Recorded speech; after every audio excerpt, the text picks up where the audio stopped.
there!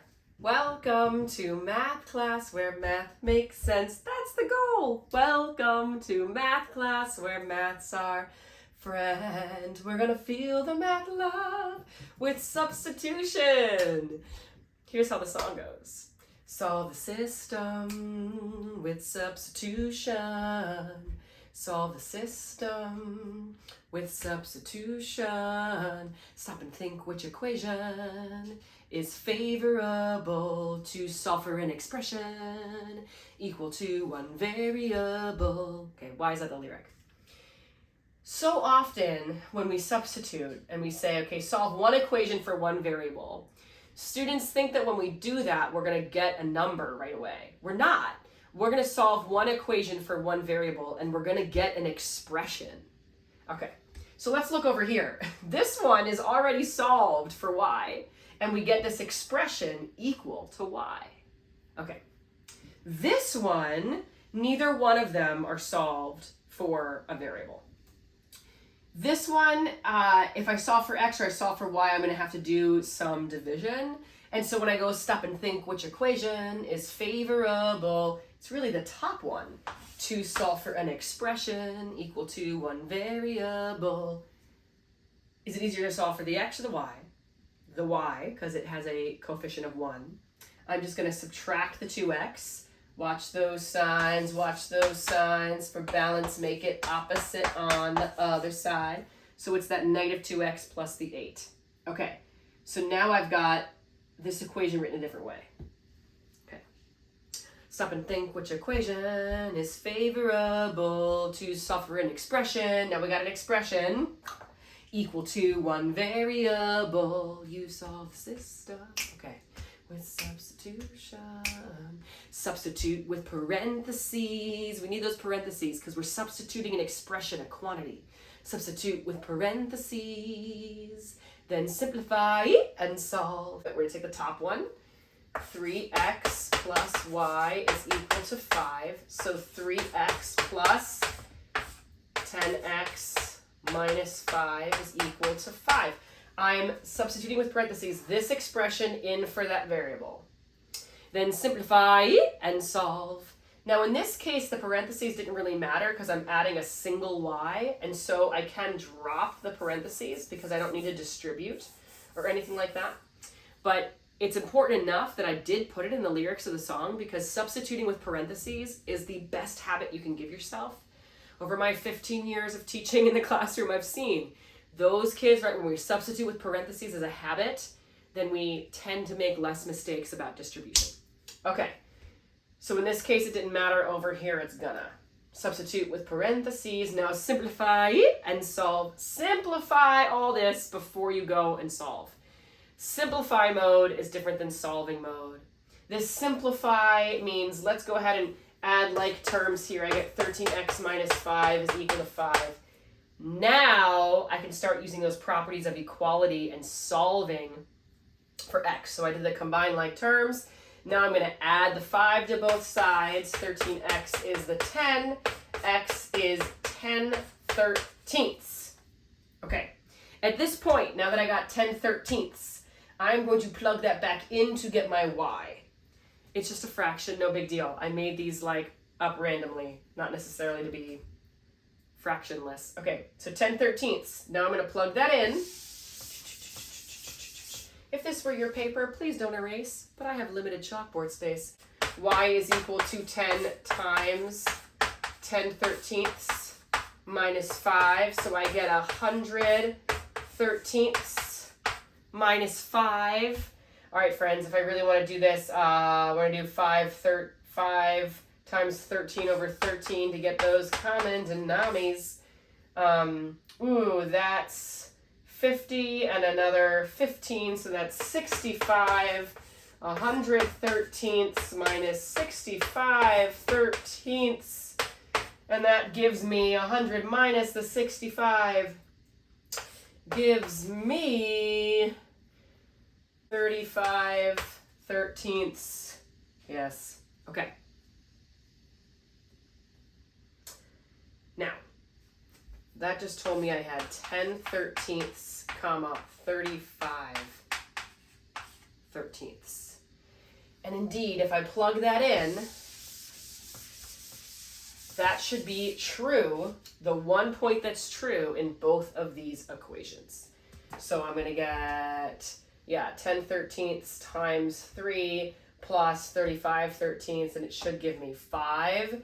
Let's see, 10 13ths times the 3 is going to give me 30 13ths plus 35 13ths. That gives me 65 13ths, and that is 5.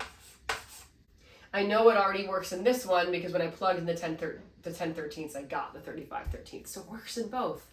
That's what we want. All right, let's solve this system. Solve the system with substitution. Stop and think which equation is favorable to suffer an expression equal to one variable. We did that part. Here's this equation was easy to solve for an expression. Whoop, there it is, equal to one variable. Substitute with parentheses, so take the second one. Substitute with parentheses. We're going to substitute negative 2x plus 8 in for the y. So 4x minus 2y is now 4x minus 2 times that expression. Substitute with parentheses. Now simplify and solve. Look how important those parentheses were, because we're going to have to distribute that negative 2. Now we're going to simplify, do the distribution, combine like terms, get it nice and simplified before we get into solve mode. And in solve mode, we can do things to both sides of the equation, shifty. Okay. So let's go ahead and distribute. I get a positive 4x and I get a minus 16 is 10.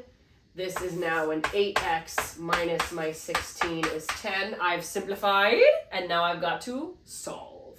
I'm going to add the 16 to both sides. So the solve mode is when we can do both sides of the equation, all right? The simplify mode is when we're dealing with just one side, simplifying it down, distributing it, expanding it, combining like terms.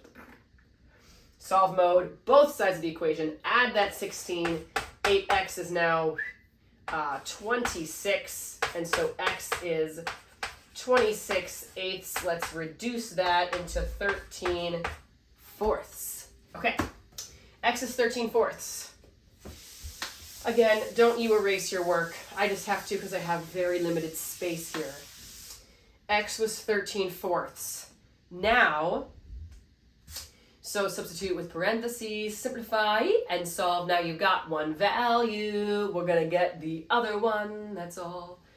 It doesn't matter which equation I use.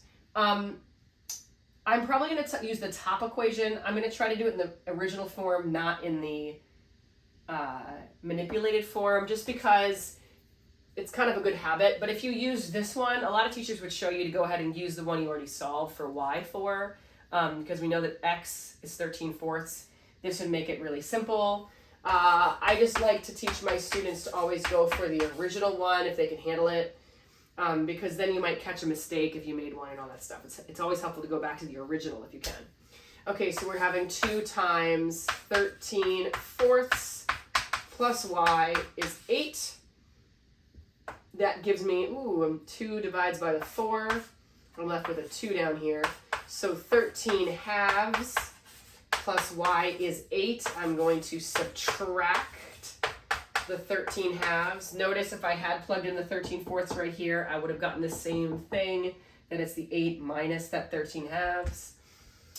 Let's make 8 halves. So you multiply it by 2 over 2, or realize that it is 16/2. That's 8 minus 13/2. Y is 3/2. Okay. So my point that I got was 13/4, comma, 3/2. And we want to make sure that that works on both of these lines. So we just checked that it works on the top one. Let's plug it in and make sure it works on that bottom line. 4 times 13/4 minus 2 times 3/2. Will it equal 10? Let's see. I just got to figure this out. 4 divides by 4 and it's 1. So this is 13. 2 divides by 2, that's 1, and so we get 3. Does that equal 10? Yes, 10 is equal to 10. Yay me. So it worked in both equations. It's the solution to the system. Graphically, if we graphed both of these sets of lines, that original one we did and this new set, where they cross, right? Here's all the points on this line. Here's all the points on this line. Where they cross is the single point where both the lines meet. I can do another video about systems and when we've got no solutions, all solutions. No solutions, all solutions, or one solution. But for now, we're focusing on that multi-step process of substitution and how our song really leads us through the multi-step process and why we're doing it at each step to kind of make sure we don't lose our way, okay? So Substitution is on the album Funky Functions, available wherever you get your music. Please subscribe to YouTube, like, follow, share, follow the Instagram and TikTok, all the things, share. That really will help me spread the math love, because I want to spread the math love, because you know what? I really believe that math loves me and math loves you. Bye.